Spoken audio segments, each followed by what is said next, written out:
Hello friends, मैं गीता मेलवान स्वागत करती हूँ आपका हमारे यूट्यूब चैनल में। फ्रेंड्स, आज की इस वीडियो में हम करेंगे पथ प्रदर्शी की क्विक रिवीजन। चलिए शुरू करते हैं। आज हम पहले पढ़ेंगे फिक्स्ड डिपॉजिट स्कीम के बारे में। फिक्स्ड एफडी है जो ये कितने टाइम के लिए ओपन की जा सकती है। ये मिनिमम 7 डेज के लिए और मैक्सिमम 10 साल के लिए। नेक्स्ट हमारा इंटरेस्ट कैलकुलेशन। एफडी पर जो इंटरेस्ट कैलकुलेशन होता है वो किस बेस पर होता है, वो होता है क्वार्टरली बेसिस पर कैलकुलेशन होता है। और पेमेंट कैसे होती है इस इंटरेस्ट की, तो क्या मंथली भी हो सकती है, क्वार्टरली भी हो सकती है, हाफ ईयरली भी हो सकती है, एनुअली भी हो सकती है और एट मैच्योरिटी, ठीक है, और मैच्योरिटी पर भी हो सकती है। इसके बाद बात करते हैं हम, क्या इलिटरेट, ब्लाइंड और एनआरआई एफडी ओपन कर सकते हैं। यस, ये सब एलिजिबल हैं एफडी के लिए। नेक्स्ट हमारा टीडीएस। अब बात करते हैं टीडीएस की कि टीडीएस कितना परसेंट कटता है और कितने पर कटता है। अगर नॉर्मली बात करते हैं हम, अगर इंटरेस्ट आपका 40,000 से ज़्यादा बन रहा है तो उस पर आपका 10% टीडीएस कटेगा, अगर पैन आपके अकाउंट में लिंक है, ठीक है। अगर पैन लिंक नहीं है तो वो कटेगा आपका 20%। लेकिन अब बात करते हैं सीनियर सिटीजन की। अगर सीनियर सिटीजन की बात करें तो क्या है, वो लिमिट 40,000 से 50,000 है कि अगर 50,000 से ज़्यादा इंटरेस्ट होगा तभी आपका टीडीएस कटेगा 10%। अगर पैन लिंक है, अगर पैन लिंक नहीं है तो वही 20%। आगे बात करते हैं हम पेनल्टी की, ठीक है। अगर प्रीमैच्योर विड्रॉल करते हो, ठीक है, तो पेनल्टी कितनी है, तो एफडी पर 1% पेनल्टी पड़ती है। जैसे कि उस टाइम इंटरेस्ट है, मान लो आपको 8% एफडी पर इंटरेस्ट मिल रहा है और उस टाइम इंटरेस्ट हो गया मान लो 9%, तो आपको 9 का 1% कम होकर 8% मिलेगा, ठीक है। अगर 7 हो गया तो 7 का 1 कम होकर 6% मिलेगा। ऐसे तो आपको 1% कम मिलेगा इंटरेस्ट जिस टाइम आप विड्रॉल करोगे, एफडी को तोड़ोगे। और क्या स्टाफ और सीनियर सिटीजन के लिए भी ये पेनल्टी है? नहीं, स्टाफ और सीनियर सिटीजन पर कोई पेनल्टी नहीं है इस टाइप की। आगे बात करते हैं कि इंटरेस्ट किसको कितना ज़्यादा मिलता है। अगर आप स्टाफ हो तो आपको 1% एक्स्ट्रा मिलेगा। अगर एफडी पर इंटरेस्ट 8% चल रहा है तो आपको मिलेगा 1% एक्स्ट्रा, मतलब 9%। अगर आप सीनियर सिटीजन हो, स्टाफ थे, आप सीनियर सिटीजन हो तो क्या है, तो आपको 1.5% एक्स्ट्रा मिलेगा इंटरेस्ट, ठीक है। 1.50% एक्स्ट्रा, जैसे 8% है तो आपको मिलेगा 9.50%। अगर आप सीनियर सिटीजन हो, ठीक है, तो सीनियर सिटीजन को मिलेगा 0.50% एक्स्ट्रा, जो इंटरेस्ट है उससे 0.50% और ज़्यादा मिलेगा। अगर सुपर सीनियर सिटीजन हो तो आपको मिलेगा 0.80% एक्स्ट्रा रेट ऑफ इंटरेस्ट। अब बात करते हैं कि प्रीमेच्योर विड्रॉल है, कहाँ कैसे किया जा सकता है। अगर प्रीमेच्योर विड्रॉल करना चाहते हो तो आपको सिर्फ बेस ब्रांच पे, होम सोल पे होगा आपका प्रीमेच्योर विड्रॉल। और कितने तक की पेमेंट हो सकती है कैश में प्रीमेच्योर विड्रॉल पर? वो हो सकती है 20,000 तक, लेस देन, ठीक है। 20,000 से कम है अगर, तो फिर वो आपको कैश में मिल जाएगा। अगर 20,000 है या इससे ज़्यादा है तो इसकी पेमेंट है जो वो होगी अकाउंट के थ्रू। आगे हम बात करते हैं टाइप्स की, ठीक है। जो एफडी है उसके टाइप्स हैं, जो कितने दिन के लिए होती है ना। जैसे कि मैक्सिमम कितना होता है, मिनिमम। मोस्टली क्वेश्चन इसमें से आता है कि कोई स्पेसिफिक टाइप पूछ लेंगे आपसे एफडी का कि इसका मैक्सिमम है जो कितना डिपॉजिट कर सकते हैं इसके अंदर। ऑर्डिनरी टर्म डिपॉजिट है, ये टाइप है एफडी का, ठीक है। तो इसमें मिनिमम 100 रुपये और मैक्सिमम 1,99,99,999 रुपये डिपॉजिट कर सकते हो। आगे बात करते हैं मल्टी बेनिफिट टर्म डिपॉजिट की। नेक्स्ट टाइप हमारा मल्टी बेनिफिट टर्म डिपॉजिट। इसमें आप कम से कम 100 और मैक्सिमम 1,99,99,999। देखो, याद करने का तरीका आप ये रखना, मैक्सिमम लिमिट सभी की यही होती है 1,99,99,999। बस जिसकी इनसे अलग है उसको याद कर लो। नेक्स्ट टाइप हमारा special term deposit scheme. Special term deposit scheme है, उसमें मिनिमम कितनी है, वो है 1,000 और मैक्सिमम है जो डिपॉजिट वो है 1,99,99,999। नेक्स्ट टाइप है हमारा पीएनबी सुगम टर्म डिपॉजिट। पीएनबी सुगम टर्म डिपॉजिट ये इंपॉर्टेंट है, इसमें मिनिमम कितना डिपॉजिट कर सकते हो, 10,000 और मैक्सिमम 10 लाख। नेक्स्ट है हमारा अनुपम टर्म डिपॉजिट, ये भी आपके लिए इंपॉर्टेंट है। इसमें मिनिमम डिपॉजिट होगा आपका 10,000 और मैक्सिमम होगा 1,99,99,000। देखो, इनमें औरों में क्या था, 999, इसमें क्या है 99,000। 1,99,99,000 अनुपम में। नेक्स्ट है हमारा नेक्स्ट टाइप पीएनबी उत्तम फिक्स्ड डिपॉजिट। जो पीएनबी उत्तम फिक्स्ड डिपॉजिट है इसमें क्या है, कितनी है, अबोव 1 करोड़, ठीक है, 1 करोड़ से ज़्यादा की एफडी बनेगी और अपर लिमिट कोई नहीं है। नेक्स्ट है टाइप हमारा PNB tax shield. PNB tax shield ये भी आपके लिए इंपॉर्टेंट है। इसमें क्या है, मिनिमम 100 रुपये और मैक्सिमम 1.5 लाख तक हर फाइनेंशियल ईयर में 100 रुपये कम से कम और ज़्यादा से ज़्यादा 1.5 लाख तक इन्वेस्ट कर सकते हो। और इसका आप पूछ सकते हैं कि पीएनबी टैक्स शील्ड में लॉक इन पीरियड क्या है, वो 5 साल का है। नेक्स्ट है हमारा पीएनबी प्रणाम टर्म डिपॉजिट, ठीक है। जो पीएनबी प्रणाम टर्म डिपॉजिट है वो किसके लिए है, वो 55+ एज के लिए है और इसकी मिनिमम क्या है 100 रुपये और मैक्सिमम क्या है डिपॉजिट, वो है 1,99,99,999।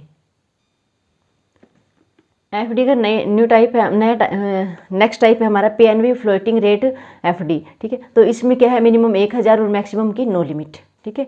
फ्लोटिंग रेट फिक्स्ड डिपॉजिट है जिसमें मैक्सिमम कोई लिमिट नहीं है। नेक्स्ट क्वेश्चन हमारा नेक्स्ट टाइप है PNB growth FD. PNB growth FD है जिसमें मिनिमम है 2 करोड़ और मैक्सिमम है 10 करोड़। तो ये थे एफडी के स्कीम, एफडी के टाइप, ठीक है। अब हम बात करते हैं आरडी की, ठीक है, आरडी स्कीम के बारे में। Recurring deposit scheme of the bank कौन कौन, इसमें क्या है कि कम से कम आपकी मंथली इंस्टॉलमेंट, आरडी ऐसी होती है जिसमें क्या होता है मंथली इंस्टॉलमेंट होती हैं, ठीक है। तो क्या है, जैसे कि इसमें मंथली मिनिमम मंथली इंस्टॉलमेंट क्या होगी, वो होगी 100 रुपये। अगर मैक्सिमम मंथली इंस्टॉलमेंट क्या है, वो होगी 5 लाख। जैसे एफडी है, एफडी में आपको सिर्फ एक बार ही डिपॉजिट करना है, ठीक है। वो साल के लिए बन गई, 444 दिन के बन गई है ना, इतने दिन जितने दिन के लिए बनाने हैं उसमें एक टाइम ही डिपॉजिट होता है। इसमें रिकरिंग डिपॉजिट है, इसमें क्या है मंथली इंस्टॉलमेंट होती हैं, ठीक है। हर महीने आपको इतना, मतलब आरडी खोल दी जाती है आपकी 100 रुपये की खोल ली, तो इसका मतलब है कि हर महीना आप 100 रुपये जमा करोगे और इसके टाइप्स पे डिपेंड करता है कि किस टाइप की है वो। मिनिमम मंथली इंस्टॉलमेंट आरडी में होगी 100 रुपये और मैक्सिमम मंथली इंस्टॉलमेंट वो होगी 5 लाख। अब पीरियड, इसके पीरियड की बात करते हैं, कितने टाइम के लिए ओपन की जा सकती है आरडी। आरडी कम से कम 6 महीने के लिए और मैक्सिमम 120 मंथ, 120 महीने के लिए, 10 साल। नेक्स्ट है हमारा penalty charge on failure to default. अगर आरडी की कोई इंस्टॉलमेंट है जो मिस हो जाते हैं, वो नहीं आप भर सकते, तो क्या होता है इस पर पेनल्टी पड़ती है। कैसे, अगर 100 रुपये की आरडी है आपकी, तो क्या है 100 रुपये, अगर आप एक महीने आपने 100 रुपये जमा नहीं किया तो आपका 1 रुपीज़ उस पर चार्ज लगेगा। और कितना है, हर मंथ की बात है, पर मंथ की। अगर एक मंथ आपने जमा नहीं किया तो 100 रुपये पे 1 रुपये लगेगा, ठीक है। अगर 2 मंथ नहीं जमा किया आपने 100 रुपये पे तो 2 रुपये, है ना, ऐसे। नेक्स्ट हमारे प्रीमेच्योर विड्रॉल, ठीक, premature withdrawal only at base branch. अगर प्रीमेच्योर विड्रॉल करना है आरडी को, ठीक है, तो कहाँ पे होगी, ओनली एट बेस ब्रांच। और पेनल्टी क्या रहेगी, एफडी पर 1% थी और आरडी पर है 0.5%। नेक्स्ट है हमारा no interest if RD closure within a month. Question बन सकता है कि एक आरडी है, ठीक है, ओपन की है, इतनी तारीख को की है और इतनी तारीख, मतलब एक महीना पूरा नहीं हुआ, कस्टमर उसको पहले ही बंद करने आ जाता है, क्या उस पर इंटरेस्ट देंगे, तो आंसर होगा नो। अगर एक महीने के अंदर, मतलब एक महीना पूरा होने से पहले ही अगर आरडी को बंद करते हो तो उस पर कोई इंटरेस्ट नहीं मिलेगा। नेक्स्ट हमारा पीएनबी प्रणाम RD scheme age limit. PNB प्रणाम आरडी स्कीम है जो इसमें एज लिमिट क्या है, वो है 55 से 60 तक, 55 से 60 तक इसमें एज लिमिट है। पीएनबी प्रणाम आरडी स्कीम एज लिमिट। आगे हम बात करते हैं सोवरेन गोल्ड बॉन्ड के बारे में। ये क्या है, ये गवर्नमेंट की स्कीम है। सोवरेन गोल्ड बॉन्ड इसको इश्यू कौन करता है, आरबीआई करता है और किसके बिहाफ से करता है, गवर्नमेंट ऑफ इंडिया के बिहाफ से, ठीक है। इसका टाइम क्या होता है, इसका टेन्योर कितना होता है, 8 साल होता है। अगर आप प्रीमेच्योर रिडेम्पशन चाहते हो सोवरेन गोल्ड बॉन्ड की तो कितने टाइम के बाद कर सकते हो, आफ्टर 5 ईयर, 5 साल के बाद। अब इसमें क्या है कि कितना गोल्ड आप खरीद सकते हो, मिनिमम कम से कम 1 ग्राम और मैक्सिमम, अगर इंडिविजुअल और एचयूएफ के लिए, एचयूएफ और इंडिविजुअल अगर इसमें सोवरेन गोल्ड बॉन्ड खरीद रहा है तो क्या है, उसको कम से कम 1 ग्राम दिया जा सकता है और ज़्यादा से ज़्यादा 4 kg। अगर ट्रस्ट के लिए है तो वो लिमिट, मैक्सिमम लिमिट है 4 kg से 20 kg हो जाएगी। अगर ट्रस्ट है इसका सब्सक्राइबर तो इसको मिल जाएगी, ये कितना मिल सकता है उसको, मैक्सिमम 20 kg। आगे ऑनलाइन सब्सक्रिप्शन। अगर ऑनलाइन सब्सक्रिप्शन करना चाहते हैं तो आपको 50 रुपये का बेनिफिट होगा। ऑफलाइन करेंगे जैसे कि गोल्ड है, ठीक है, जैसे कि 1000 का है, ठीक है, तो क्या है, तो अगर आप ऑनलाइन परचेज करोगे तो आपको 1000 की जगह 50 रुपये कम 950 रुपये पेमेंट करनी पड़ेगी। नेक्स्ट हमारा कैश पेमेंट। कैश पेमेंट है तो कितने तक की हो सकती है, मैक्सिमम अप टू 20,000, 20,000 तक की कैश पेमेंट हो सकती है सोवरेन गोल्ड बॉन्ड में। इंटरेस्ट की बात करते हैं तो इस पे सोवरेन गोल्ड बॉन्ड पर इंटरेस्ट है वो फिक्स होता है, वो कहता है 2.50 पर एनम। और पेबल मतलब अकाउंट में कब आ जाता है, डिपॉजिट हो जाता है तो कस्टमर के अकाउंट में सेमी एनुअली बेस्ड पर क्रेडिट हो जाता है। ये रेट ऑफ इंटरेस्ट फिक्स रहता है इसमें 2.50%। और ये सोवरेन गोल्ड बॉन्ड पे जो इंटरेस्ट मिलता है वो टैक्सेबल होगा, इसमें छूट नहीं है, ये जो इंटरेस्ट है वो टैक्सेबल होगा। क्वेश्चन ऐसे भी बन सकता है कि क्या सोवरेन गोल्ड बॉन्ड है इसमें जो इंटरेस्ट मिलता है वो टैक्सेबल है या नहीं, ठीक है, तो वो टैक्सेबल होगा। नेक्स्ट आगे हम बात करते हैं पीपीएफ है, जो इसको पब्लिक प्रोविडेंट फंड है, ठीक है, ये कौन ओपन कर सकता है, पहले तो ये देख लें कि इसको ओपन कौन कर सकता है, कोई भी इंडिविजुअल इसको ओपन कर सकते हैं, ठीक है। और कहाँ पे ओपन किया जाएगा पीपीएफ, वो किसी भी बैंक में ओपन कर सकते हो या पोस्ट ऑफिस में। अब आगे बात करते हैं कि क्या माइनर अकाउंट ओपन कर सकता है, यस, माइनर के बिहाफ से भी अकाउंट ओपन कर सकता है उसका गार्डियन, ठीक है। लेकिन क्या होता है कि अगर उसका गार्डियन का भी अकाउंट है पीपीएफ और उसके माइनर का मतलब माइनर और गार्डियन दोनों का ही अकाउंट है पीपीएफ, तो टैक्स बेनिफिट है जो वो सिर्फ 1.5 लाख तक ही होगा दोनों ही अकाउंट का। क्या एनआरआई पीपीएफ अकाउंट ओपन कर सकता है, no, NRI PPF account open नहीं कर सकता। अगर किसी कस्टमर ने पहले पीपीएफ अकाउंट ओपन कर रखा है और बाद में वो एनआरआई बन जाता है तो क्या वो उस पीपीएफ अकाउंट को मैच्योरिटी टाइम तक चला सकता है लेकिन आगे नहीं बढ़ा सकता। क्वेश्चन है नेक्स्ट, ब्लाइंड और इलिटरेट पीपीएफ ओपन कर सकते हैं, यस, ब्लाइंड और इलिटरेट भी पीपीएफ ओपन कर सकते हैं। एक पर्सन सिर्फ एक ही पीपीएफ अकाउंट ओपन कर सकते हैं। अगर किसी कस्टमर के 2 अकाउंट होते हैं पीपीएफ तो क्या होता है, उसको एक अकाउंट बंद करना होगा और उस पर मतलब कि उसको कोई इंटरेस्ट नहीं मिलेगा।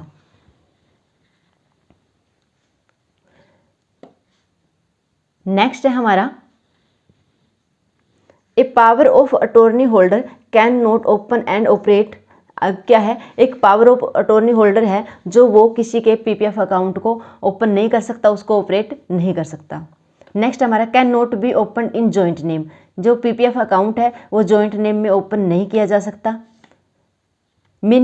इसमें आप देखते हैं कि कितना डिपॉजिट कर सकते हैं। पीपीएफ में हम कम से कम 500 रुपये डिपॉजिट कर सकते हैं और ज़्यादा से ज़्यादा 1.5 लाख तक डिपॉजिट कर सकते हैं। और किसके मल्टीपल में, आप इसके बाद आप 50 के मल्टीपल में डिपॉजिट कर सकते हो।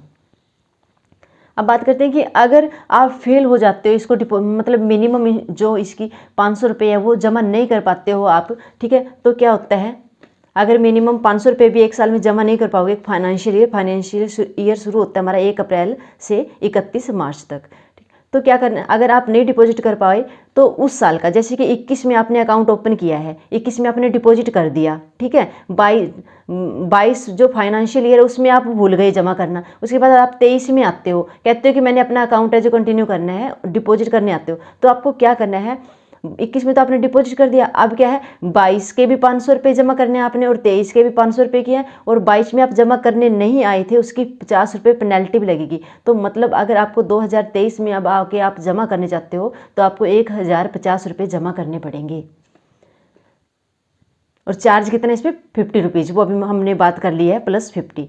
इस पर अगर आप ये 500 रुपये भी एक साल में जमा नहीं कर सकते एक फाइनेंशियल ईयर में तो आपको 50 रुपये पेनल्टी लगती है। अब आगे बात करते हैं नॉमिनेशन, कैश में नॉमिनेशन किया जा सकता है, यस, नॉमिनेशन फैसिलिटी है। लोन भी होता है इसमें। अगर पीपीएफ से लोन लेना चाहे तो फर्स्ट लोन आपका तो वो 3rd फाइनेंशियल ईयर में ही ले सकते हो आप पीपीएफ से लोन। और लोन की अमाउंट कितनी होगी, वो होगी ये फर्स्ट फाइनेंशियल ईयर के एंड में जितनी अमाउंट होगी उसका 25%।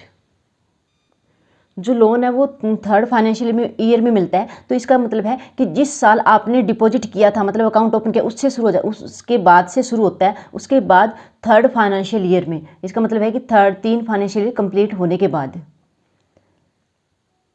आगे बात करते हैं हम विड्रॉल की। क्या पीपीएफ से विड्रॉल है? यस, पीपीएफ से प्रीमेच्योर विड्रॉल कर सकते हो। जो विड्रॉल है वो कितना 50%, कब? At the end of 4th financial year, चौथे फाइनेंशियल ईयर के एंड पर आप 50% विड्रॉल कर सकते हो। लास्ट फाइनेंशियल ईयर में जितना भी आपका डिपॉजिट था उसका 50% आप विड्रॉल कर सकते हो। इसके बाद बात करते हैं हम ट्रांसफ़र की। पीपीएफ अकाउंट है जो इसको ट्रांसफ़र किया जा सकता है। यस, एक बैंक से दूसरे बैंक में ट्रांसफ़र करना चाहो वो भी हो सकता है, अगर पोस्ट ऑफिस से बैंक में करना चाहो वो भी हो सकता है, मतलब पीपीएफ अकाउंट ट्रांसफ़र हो जाता है।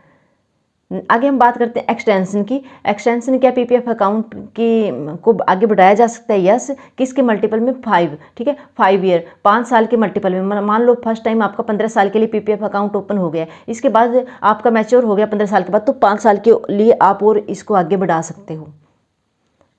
एक बार नहीं, बार बार आप इसको 5 साल के लिए आगे बढ़ा सकते हो। आगे प्रीमेच्योर क्लोजर, प्रीमेच्योर क्लोजर भी हो जाता है PPF account.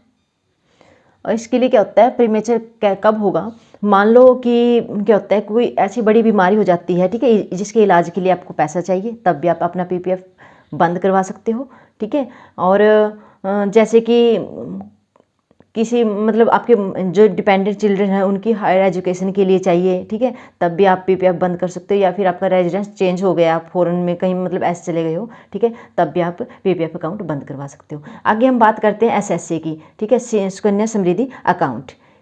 Sukanya Samriddhi account है, ये गर्ल चाइल्ड के लिए होता है और इसमें मिनिमम कितना होता है, कम से कम 250 रुपये जमा करने हैं, ठीक है, और ज़्यादा से ज़्यादा 1.5 लाख तक एक फाइनेंशियल ईयर में। और किसके मल्टीपल में? 50 के मल्टीपल में आप इसमें डिपॉजिट कर सकते हो।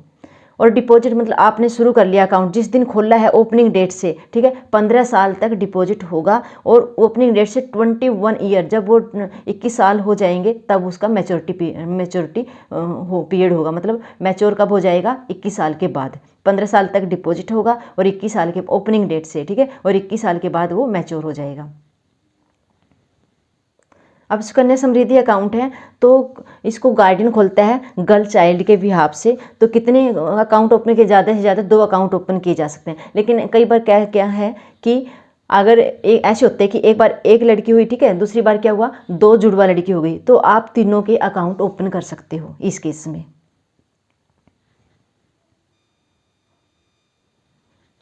प्रीमेच्योर क्लोजर है, ठीक है, तो क्या होता है कि 5 साल से पहले प्रीमेच्योर क्लोजर अलाउड नहीं है एसएससी में। और क्या कब हो सकता है प्रीमेच्योर क्लोजर? अगर जो अकाउंट होल्डर है उसकी डेथ हो जाए तब प्रीमेच्योर क्लोजर हो सकता है। और फॉर्म नंबर क्या यूज किया जाएगा इसमें? 2। इसके बाद हम बात करते हैं विड्रॉल की, ठीक है, इससे कितना विड्रॉल किया जा सकता है, कब किया जा सकता है। तो अगर ऐसे विड्रॉल करना चाहते हो, इसके लिए क्या, अगर आप 18+ हो जाते हो, ठीक है, और आप या तो 10th के बाद हायर एजुकेशन जा रहे हो, ठीक है, उसमें आपका पैसा लग रहा है, या 18+ हो और आपकी शादी हो रही है, तब भी इसमें से विड्रॉल किया जा सकता है, वो भी कितना? 50%। अगर आप 18+ हो और मैरिड मतलब शादी होने जा रही है तो वो ऐसे नहीं माना जाएगा, प्रीमेच्योर क्लोजर नहीं माना जाएगा, वो मैच्योरिटी बेस पर ही क्लोज हो जाएगा आपका अकाउंट। टैक्स बेनिफिट है इसमें 1.5 लाख तक। नेक्स्ट टाइप है जो हमारा वो है SCSS senior citizen saving scheme 2004। इसमें एज लिमिट क्या है? 60। और इसमें मिनिमम कितना डिपॉजिट कर सकते हो? 1000 और मैक्सिमम कितना है? 30 लाख, ठीक है। सिर्फ एक डिपॉजिट करना है आपने एक फाइनेंशियल ईयर में, ठीक है। तो जैसे कि 1000 एक फाइनेंशियल ईयर का नहीं है कि इसमें सिर्फ क्या है कि कम से कम आप 1000 और ज़्यादा से ज़्यादा आप 30 लाख तक आप इसमें डिपॉजिट कर सकते हो। और कितना है? सिर्फ एक डिपॉजिट में, ये नहीं कि बार बार, ठीक है, एक ही डिपॉजिट में करना आपने जितना भी आप करना चाहते हो, ठीक है। जॉइंटली और सिंगल, आप चाहो सिंगल इसको ओपन कर सकते हो, जॉइंटली कर सकते हो। जॉइंटली करोगे तो अपने स्पाउस के साथ। आप नॉमिनी, इसमें नॉमिनेशन की फैसिलिटी है, यस नॉमिनेशन होता है।